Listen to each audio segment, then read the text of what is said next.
நிறைய சண்டை போடுறோம்ல தேவ பிள்ளைகள் கூடயே நிறைய. என்ன என்ன நம்ம ஜெபம்லாம் பண்ணி பார்த்தாச்சு, என்னெல்லாம் பண்ணி பார்த்து அப்படி நம்ம ஆதங்கத்தை மனுஷங்க கிட்ட கொட்டுறோம் தெரியுமா? வாதாடுறாங்க.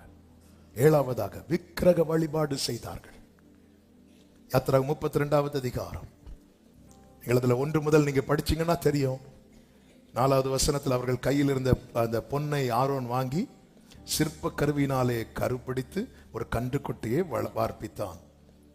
அப்பொழுது அவர்கள், இஸ்ரவேலரே, உங்களை எகிப்து தேசத்திலிருந்து அழைத்து வந்த உங்கள் தெய்வங்கள் இவைகளே என்றார்கள்.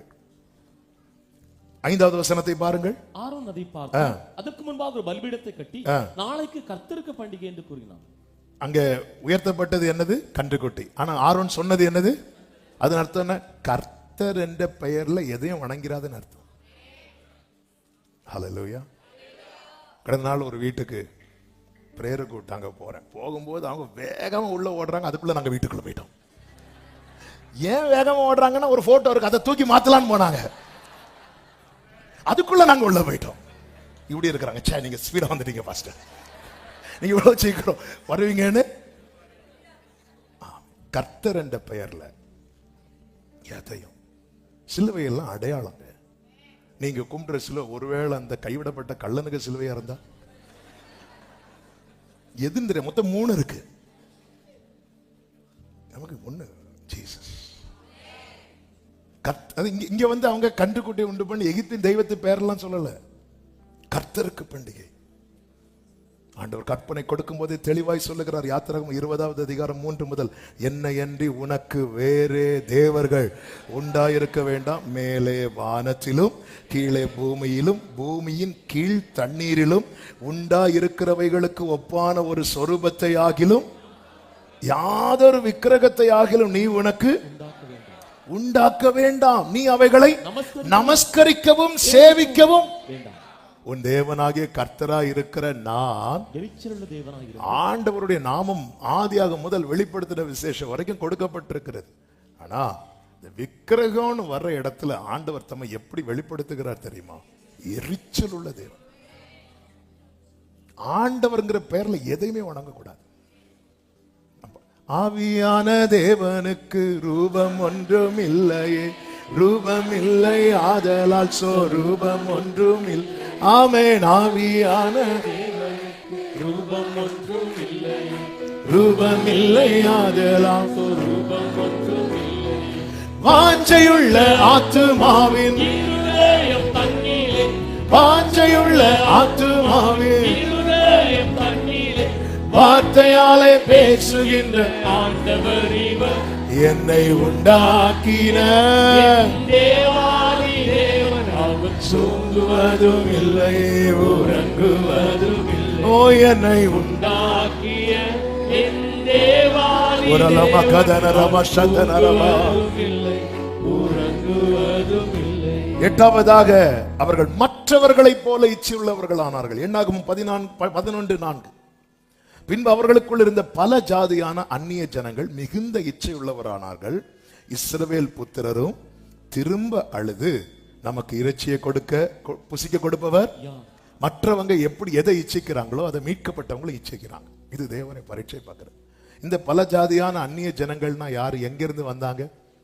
இஸ்ரவேலர் எகிப்திலிருந்து புறப்படும் போது கூட வந்தவங்க. ஆனா இவர்களுக்கு இஸ்ரவேலருக்கு என்ன வித்தியாசம்னா, இஸ்ரவேலர்கள் இரத்தத்தால மீட்கப்பட்டு வந்தாங்க. இவங்க போறத பார்த்து சில கல்யாணத்துக்கு ஞானஸ்நானம் எடுப்பாங்க தெரியுமா? அந்த அந்த அந்த ரேஞ்ச். ரட்சிப்புன்னு என்னன்னு தெரியாது. நீங்க ஞானஸ்நானம் கொடுப்பீங்களா? யாருக்கு? எனக்கு தெரிஞ்ச ஒருத்தங்களுக்கு. இல்ல இப்போ கிடையாது, ஏப்ரல்ல. இல்ல நான் இப்போ இல்ல, கல்யாணம்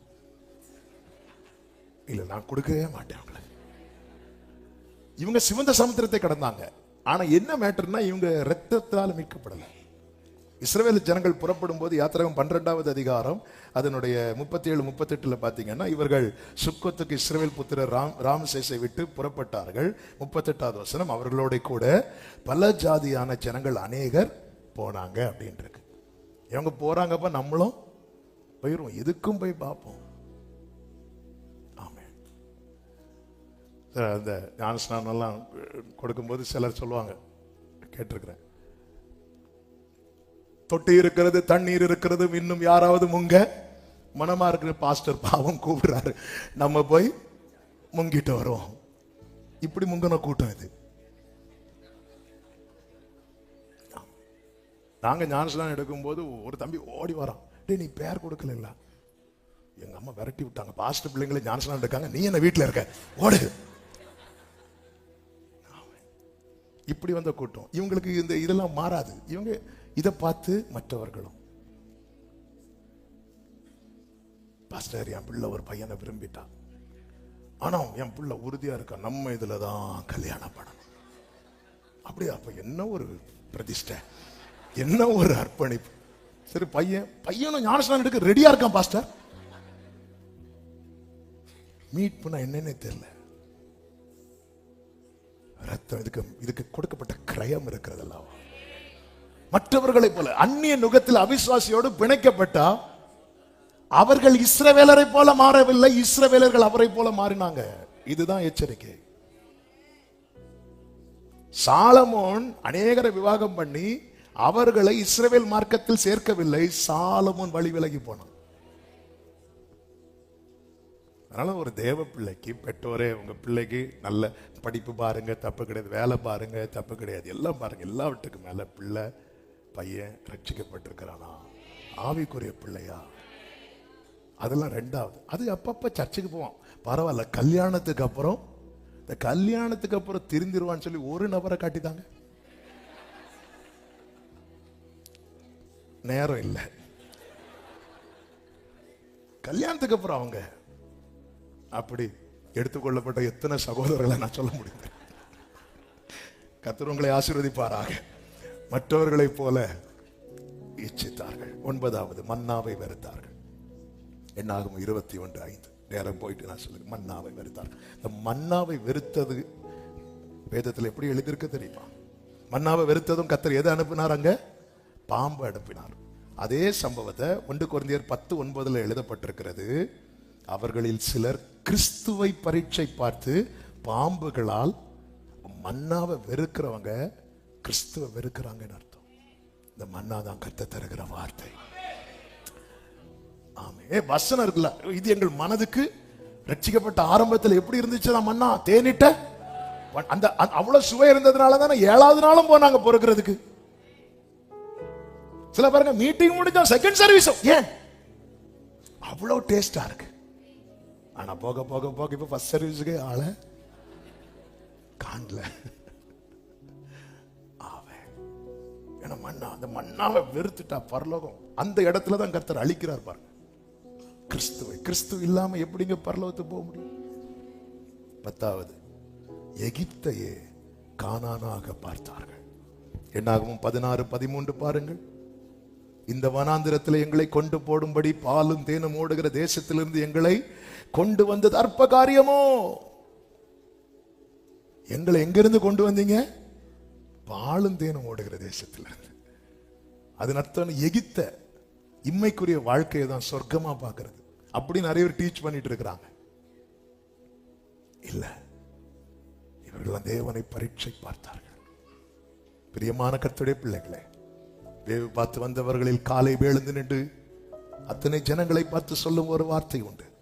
என்னாகும் 14:8, கர்த்தர் நம்மேல் பிரியமாயிருந்தார், அந்த தேசத்தில் நம்மை கொண்டு போய் பாலும் தேனும் ஓடுகிற அந்த தேசத்தை நமக்கு பிரியமாயிருந்தார். 1 கொரிந்தியர் 10:5 சொல்லப்பட்டிருக்கிறது. அப்படி இருந்தும் அவர்களில் அதிகமான பேர்களிடத்தில் தேவன் பிரியமாயிருந்ததில்லை, ஆதலால் வனாந்திரத்திலே அவர்கள் அழிக்கப்பட்டார்கள். ஆண்டவர் பிரியப்படணும், தேவன் பிரியப்படணும். தேவனாகிய கர்த்தரை பரீட்சை பாராதிருப்போம். நம்மை அந்த பிரியமான வழியிலே நடத்த நமக்கு கொடுக்கப்பட்ட சப்போர்ட்டர், ஹெல்ப்பர், தேற்றரவாளன் தான் பரிசுத்த ஆவியானவர், நமக்கு துணை செய்கிறவர்.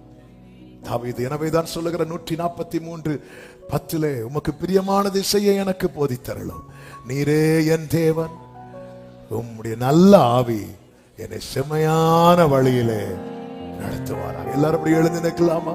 மேக ஸ்தம்பமே அக்கினி ஸ்தம்பமே தேற்றும் தெய்வமே துணையாளரே மேக ஸ்தம்பமே அக்கினி ஸ்தம்பமே தேற்றும் தெய்வமே ஆமென் உமக்கு பிரியமானதை செய்ய எனக்கு கற்றுத் தாரும் தெய்வமே உமக்கு பிரியமானதை செய்ய ஆமென் கற்றுத் தாரும் தெய்வமே சொல்லுங்க நீரே என் தேவா நீரே உம் நல்ல பரிசுத்த உம் நல்ல பரிசுத்த ஆவியானவரே கைகளை உயர்த்தி சொல்லுவோம் செம்மையான வழியிலே நடத்த வேண்டுமே ஆமென் செம்மையான வழியிலே நடத்த நீரே என் தேவா நீரே தேவன் glory உம் நல்ல பரிசுத்த ஆவியானவரே செம்மையான வழி